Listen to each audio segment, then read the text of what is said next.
Jai Hind to all. I hope you all are doing good. First of all, I am sorry. Last 4-5 दिन से मैं class नहीं ले पा रहा हूँ क्वेश्चंस आंसर्स मेंस के because I got stuck down in the Badrinath and Kedarnath and finally day before yesterday I am back to the my main place. So आज से हम फिर स्टार्ट करेंगे अपने क्वेश्चन आंसर्स जो मेंस के हम प्रैक्टिस कर रहे थे एक मॉडल आंसर हर रोज का.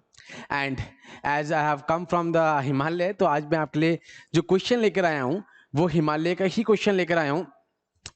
एंड ये यूपीएससी 2020 में भी पूछा जा चुका है, तो इस क्वेश्चन को हम थोड़ा सा करंट अफेयर के साथ जो भी हिंद कुछ रिपोर्ट आई थी एंड फेब में जीएलओएफ ग्लेशियर आउटबर्स्ट फ्लडिंग हुई थी, उस रिपोर्ट से कनेक्ट कर कर इसको हम क्वेश्चन को डिस्कस करेंगे. Now the question is, how will the melting of Himalayan glaciers have a far reaching effect on the water resources of India, examine. 250 words का ये क्वेश्चन है.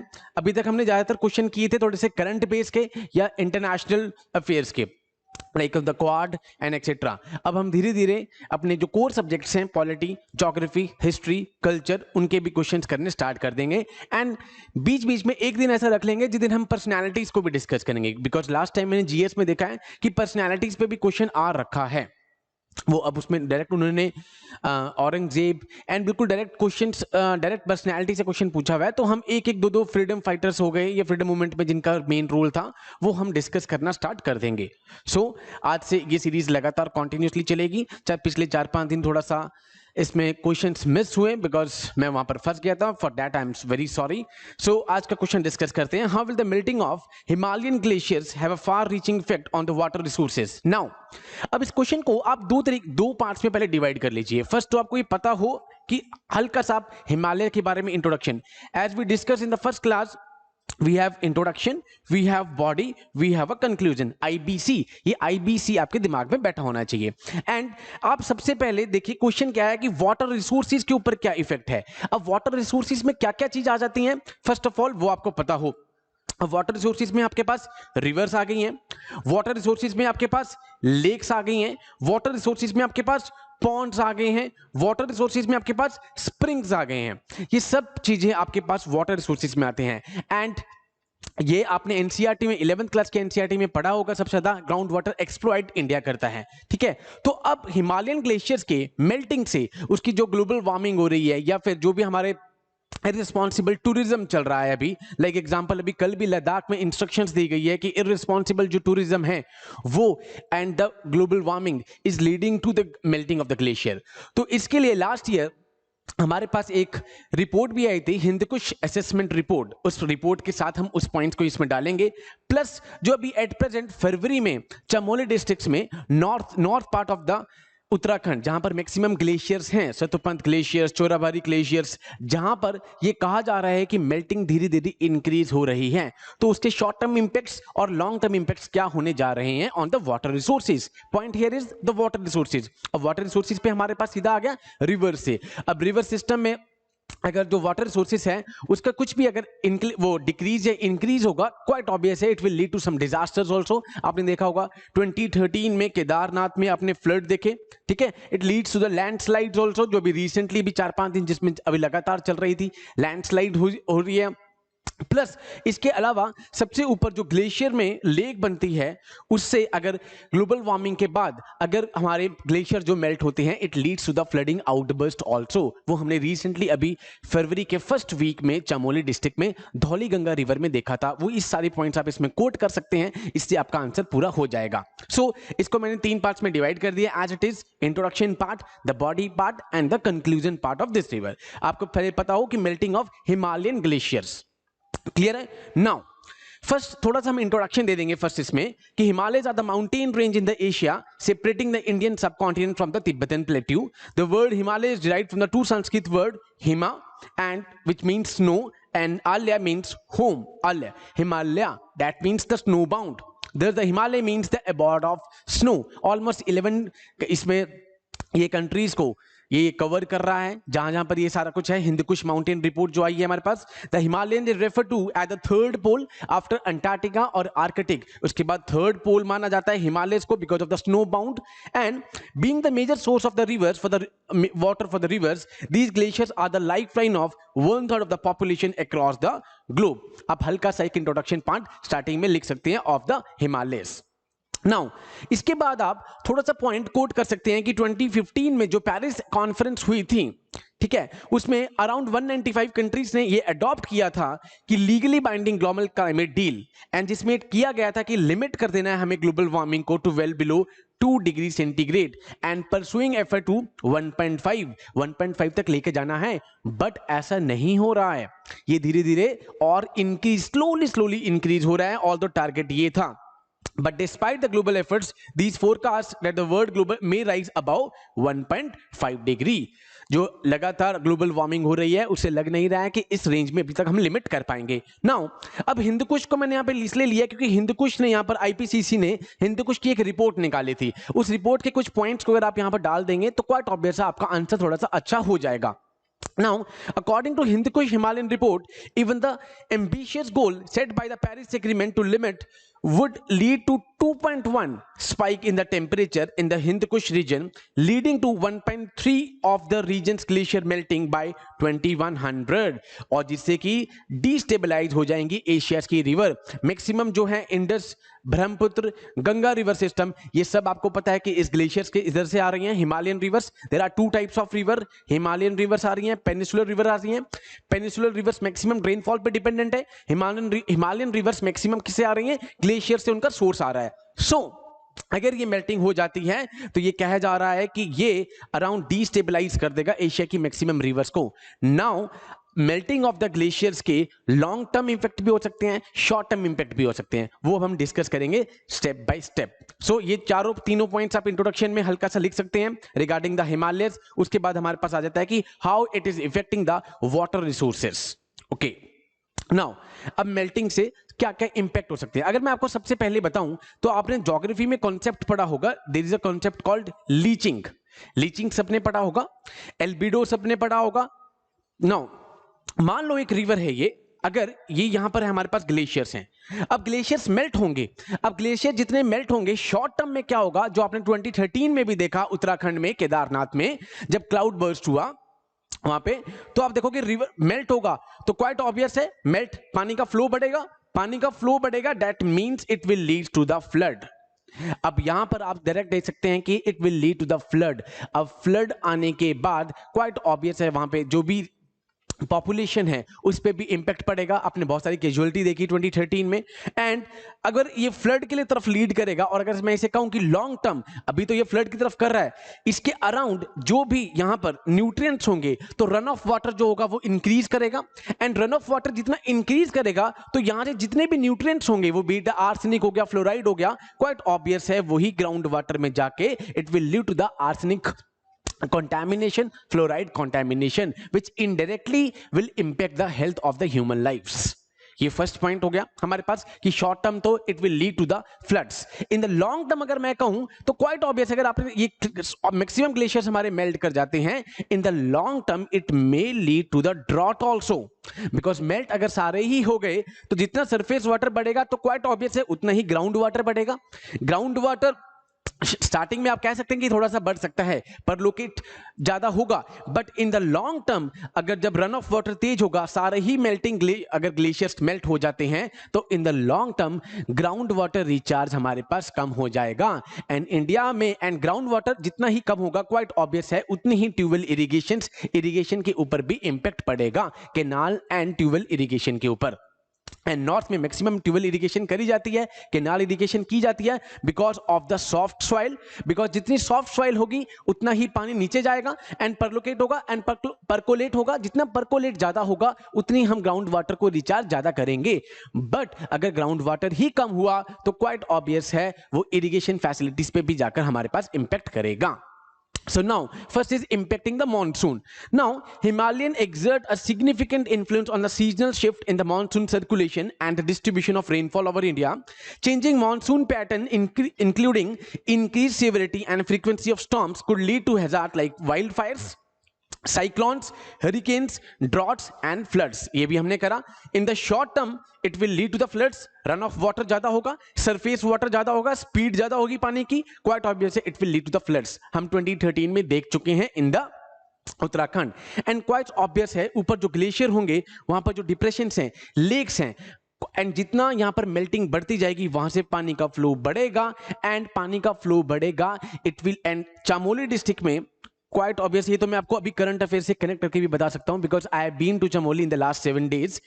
अब वहां पर नॉर्थ और साउथ, जो साउथ है चमोली का पार्ट, वो maximum is made up of the sedimentary rocks. अब यहां पर जो ग्लेशियर्स हैं अगर मेल्ट होंगे, लेक से पानी अगर क्वाइट ऑब्वियस से नीचे आएगा, it will lead to the landslide, and वहां पर जो इस तरीके के एक्सीडेंट्स हैं वो बहुत ही हैपन हो रहे हैं, जिसका नाम दिया गया था GLLOF।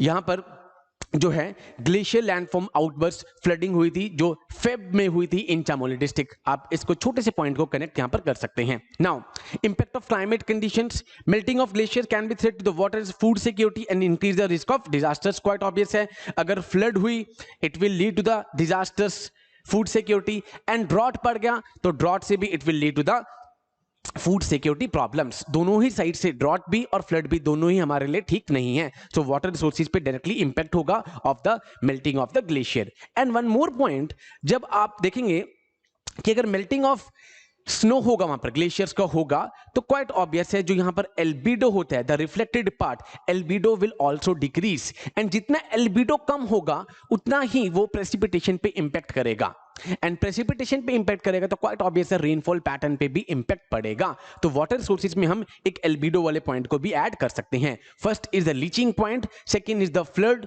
Third is the drought point, and उससे क्वाइट ऑब्वियस है फ्लड और ड्रॉट से it will directly lead to the food security problem, and जो आपने 2013 में देखी भी थी। प्लस फोर्थ हम आपके यहां पर हम डाल सकते हैं आउटबर्स्ट फ्लडिंग जो चामोली में फरवरी में हुई थी।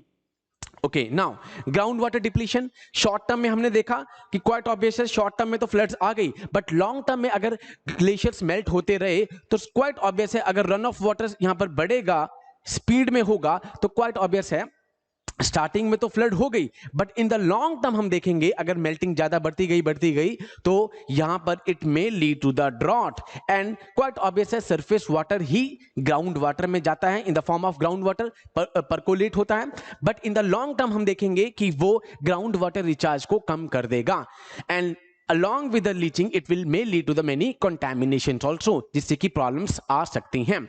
Increased melting may increase the volume of water in rivers which might lead to extensive flooding, but as the glacier retreat, जब सारे ही melt down हो जाएंगे, the amount of melt water may decline considerably. Since the surface and groundwater are interconnected, such a situation may lead to drop in the rate of groundwater recharge. तो quite obvious है groundwater recharge पे directly impact पड़ेगा। And north regions में तो आपको पता ही है soft rocks हैं, इसलिए वहां पर ग्राउंड वाटर ज्यादा है क्योंकि परकोलेशन ज्यादा होती है, एंड इसलिए वहां पर केनाल और ट्यूबवेल इरिगेशन ज्यादा हो जाती है। बट साउथ में पेनिसुलर रॉक्स हैं, हार्ड रॉक्स हैं, इसलिए वहां पर ज्यादा पानी परकोलेट नहीं होता है, इसलिए वहां पर केनाल और ट्यूबवेल इरिगेशन थोड़ी सी कम है। Now increase incident of natural disasters, quite obvious है अभी आप देख ही रहे हैं कंटिन्यूसली चल रहे हैं। Increase melting of glacier will bring flooding disaster for the next few decades, and what would happen after this is Ganga and the Indus flowing with radically reduced pace resulting in the acute water stress. Water deficient भी हो रहा है, plus starting में in the short term हम देखेंगे तो water it may lead to the flood also. अब flood भी हमारे लिए इंपॉर्टेंट नहीं है, फ्लड भी quite obvious will lead to the natural disasters. Mass migration होगी एंड अनसीन कॉन्फ्लिक्ट्स, ये मैं आपको इसलिए लिख के दे रहा हूं कि अगर इसे ह्यूमन पार्ट पे भी कहा जाए, अभी तो उसने पूछा कि वाटर रिसोर्सेज पे क्या इंपैक्ट पड़ रहा है, अगर वो ह्यूमन वाला पार्ट भी आ जाए तो आप ये वाले पॉइंट्स को ऐड ऑन कर सकते हैं। Now, next point, lot of places all over the world will depend exclusively on the constant flowing water for the producing electricity. Quite obvious है, पानी पे ही डिपेंड करते हैं। बीच में चेक डैम्स भी बना रखे हैं, बट मैक्सिमम डैम्स अगर आप देखेंगे ऋषि गंगा या धौली गंगा, ऊपर आप देखेंगे तपोवनी हाइड्रोइलेक्ट्रिक प्रोजेक्ट, जहां पर पानी को रोका जाता है for producing the electricity, but in the long term अगर हम देखेंगे तो वो इन प्रोजेक्ट्स के ऊपर भी इंपैक्ट करेगा, एंड जितना इंपैक्ट करेगा तो क्वाइट ऑब्वियस है human being will try some alternate, and alternate लेने के लिए वो दोबारा से इन्वायरमेंट को पोल्यूट करेगा एंड ग्लोबल वार्मिंग को इंक्रीज करेगा।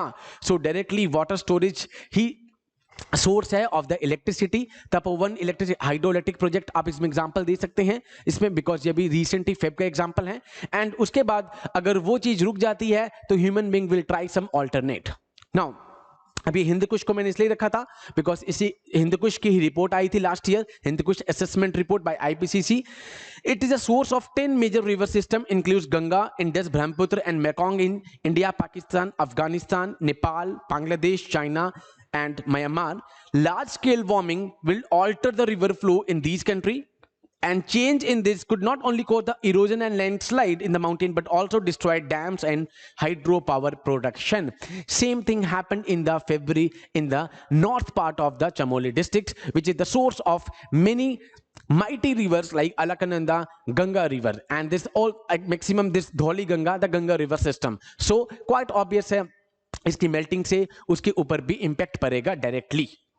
नाउ अब इस कंक्लूजन में अगर हम इसे कहें तो हमारे पास ऑलमोस्ट 6 या 7 पॉइंट हो चुके हैं. हम लीचिंग वाला पॉइंट जोड़ सकते हैं इसमें, कंटामिनेशन, हम इसमें फ्लडिंग वाला पॉइंट जोड़ सकते हैं, वाटर सोर्सेज पे डायरेक्टली इंपैक्ट हो रहा है. In the long term it leads to the water deficient regions, and water deficient region होंगे तो क्वाइट ऑब्वियस है वहां पर कॉन्फ्लिक्ट बढ़ेंगे, वहां पर डिजास्टर्स बढ़ेंगे, एंड दो कंट्रीज के बीच में भी वहां पर कॉन्फ्लिक्ट बढ़ने की चांसेस है. बट वो वाटर सोर्सेज से पॉइंट क्वेश्चन पूछा है तो हम उस कंट्री वाले पॉइंट को यहां पर नहीं लेकर आएंगे.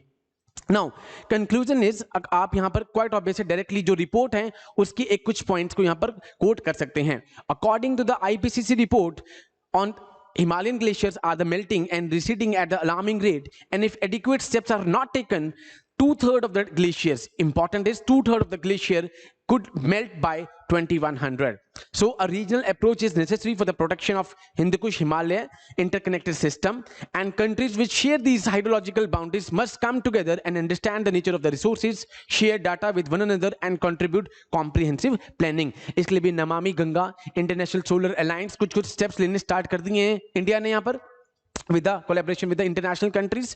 So यहाँ पर जितने भी countries हैं, states हैं जो हाइड्रोलॉजिकल बाउंड्री शेयर कर रहे हैं, उन सबको मिलकर आना होगा एंड एक अप्रोच को, कॉमन अप्रोच को लेके आना पड़ेगा to protect this. And most important, irresponsible tourism जो चल रहा है हमारा एंड जो हम लगातार यहाँ पर कंट्रीब्यूट कर रहे हैं इन द ग्लोबल वार्मिंग, हमें उस चीज को रोकना पड़ेगा. Otherwise in the coming time ये हो सकता है कि ये मेल्टिंग का बहुत नेगेटिव इंपैक्ट भी हो जाए, बिकॉज शॉर्ट टर्म इंपैक्ट भी इसका फ्लडिंग है, नुकसान है, and in the long term also it lead to the water deficient regions, जिससे वाटर स्ट्रेस एंड प्लस वो डायरेक्टली इरिगेशन पे इंपैक्ट कर रहा है, फूड सिक्योरिटी पे इंपैक्ट कर रहा है, एंड बहुत सारी पॉपुलेशन को कैटर कर रहा है. हिमालयन रीजन जो ग्लेशियर्स हैं and rivers are the lifelines of दो स्टेट्स, एंड वो अगर वहां पर डिस्ट्रॉय हो जाती हैं, ग्लेशियर्स की मेल्टिंग बढ़ती गई तो क्वाइट ऑब्वियस है वहां की पूरी पॉपुलेशन को वो डिस्ट्रॉय कर देगा. सो इसका कंक्लूजन हम इस रिपोर्ट के साथ कर सकते हैं, एंड इसका जो प्रूफ है वो मैंने साथ में न्यूज़पेपर की कटिंग लगा दी है कि critical importance of the Hindu Kush Himalayas. Now Hindu-Kush Himalayas span 8 countries from Afghanistan to Myanmar, 4.2 million square kilometer. देख लीजिए कितना mighty square kilometer है यहाँ पर. The mountains are the source to 10 major river system that includes Indus, Ganga and Brahmaputra river. This sustain the livelihood of 240 million mountain dwellers, 240 and 1.9 billion living downstream. Downstream quite obvious है, उसके ऊपर dependent है. Of the 8 countries, India has the highest population, 50.3 million. अब देख सकते हैं कि directly कितनों पे इंपैक्ट करने जाएगा ये. Researchers warn of the more political unrest in the region due to conflicts over natural resources, especially the river water. Quite obvious है, river water, peninsular river. आपने देखा होगा कि पेनिनसुलर में मैक्सिमम लड़ाई पानी के पीछे चल रही है, एंड उन्हीं के पीछे ट्रिब्यूनल्स बने हुए हैं. नॉर्थ के स्टेट्स में ट्रिब्यूनल इतने नहीं बने हुए हैं, बिल्कुल भी नहीं है जितने कि साउथ के स्टेट्स में ट्रिब्यूनल बने हुए हैं रिवर्स के लिए लड़ाई करने के लिए. दो स्टेट्स में, Karnataka, Tamil Nadu, Kerala, they all are in the conflict regarding some rivers. कोई कावेरी रिवर के पीछे, कृष्णा, गोदावरी, सबके लिए. तो in the long term it may lead to the unrest, political unrest भी हो सकता है. Short term impact, long term impact तो है ही है, बट अगर मैं इसे ह्यूमन वाले पार्ट में, अगर वो इस क्वेश्चन में वाटर रिसोर्सेज की जगह एक जनरल स्टेटमेंट पे पूछ लेता ह्यूमन लाइफ पे, तो आप ये सारे पॉइंट्स को भी ऐड ऑन कर सकते थे. So this is all as far as this question is concerned. आपने बिल्कुल इसे कॉन्साइज रखना है. इंट्रोडक्शन में थोड़ा सा वाटर रिसोर्सेज और हिमालयस के बारे में बता देना है. बॉडी में आपने इसके इंपैक्ट बता देने हैं कि किस तरीके से एल्बिडो, लीचिंग इफेक्ट हो गया, कंटामिनेशन हो गया हमारे पास, उसके बाद हमारे पास ग्राउंड वाटर डिप्लीशन हो गया, मॉनसून को इंपैक्ट डायरेक्टली करेगा, उसके बाद डिजास्टर्स हो गया, फूड सिक्योरिटी हो गया, ये सारे पॉइंट्स आप इसमें मेंशन करेंगे। एंड प्लस एंडिंग हमने करना है कि जितने भी हाइड्रोलॉजिकल बाउंड्रीज को शेयर कर रहे हैं they all should come together, and इसके लिए वो एक अप्रोच को निकालें, कॉमन अप्रोच को। सो एंड रिसेंटली क्वाड की मीटिंग में भी जब अभी प्राइम मिनिस्टर गए थे, वहां पर भी इस चीज पर दोबारा से सवाल उठा था कि 1.5 के अंदर कंट्रोल करने की जरूरत है, अदरवाइज इसका इंपैक्ट बहुत ही डिजास्टर्स हो सकता है in the coming years. So this is all from my side as far as this question is concerned. I will come with another question tomorrow, उसके बाद हम उस पर डिस्कशन करेंगे। जय हिंद टू ऑल, टेक केयर।